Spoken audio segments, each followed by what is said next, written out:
Perkenalkan, nama saya Lili Suryani Marariampi, NIRM 1220208091, Prodi Bimbingan Konseling Kristen. Saya adalah mahasiswa Institut Agama Kristen Negeri Toraja. Pada video kali ini saya akan menjelaskan sedikit tentang perjalanan misi Rasul Paulus yang ketiga. Bahan yang saya ambil adalah dalam kitab Perjanjian Baru, Kitab Kisah Para Rasul pasal 18 sampai pasal yang ke-21. Dalam perjalanan ke Efesus, Rasul Paulus menjelajahi wilayah atau seluruh tanah Galatia dan Frigia untuk meneguhkan hati orang percaya kepada Tuhan Yesus atau murid-murid Rasul Paulus.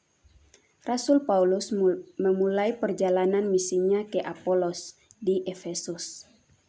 Ada seorang yang bernama Apolos yang percaya kepada Tuhan Yesus, dan ia juga berani berbicara kepada orang Yahudi bahwa Yesus adalah Mesias yang dijanjikan Allah.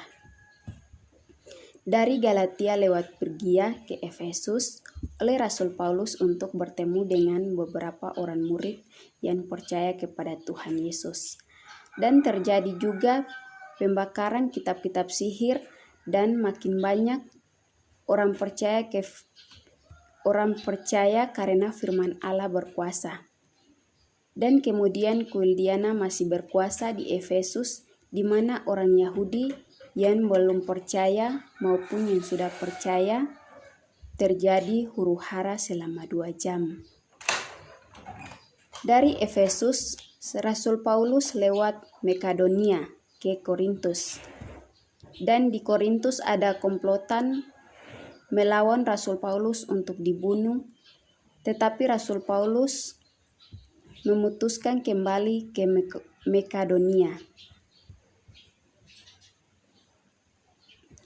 Rasul Paulus dalam pelayanan dari Korintus lewat Makedonia ke Troas, dan ketika berada di Troas ada nada peristiwa yang mengejutkan ketika Rasul Paulus berkhotbah.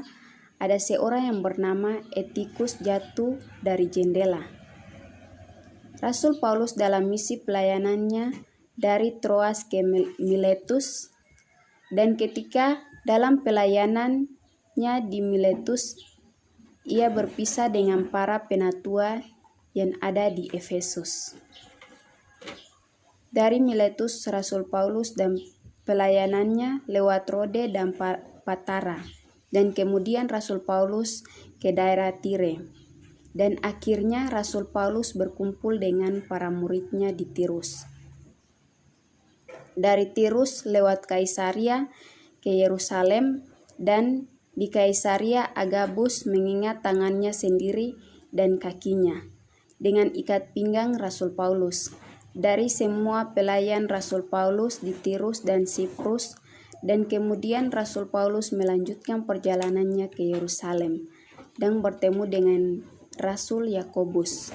Pada kesempatan itu, ketika Rasul Paulus bertemu dengan kawan seiman, maka ia bersaksi tentang pelayanan berbagai tempat dan pekerjaan Allah dan pernyataannya. Demikian penjelasan dari saya.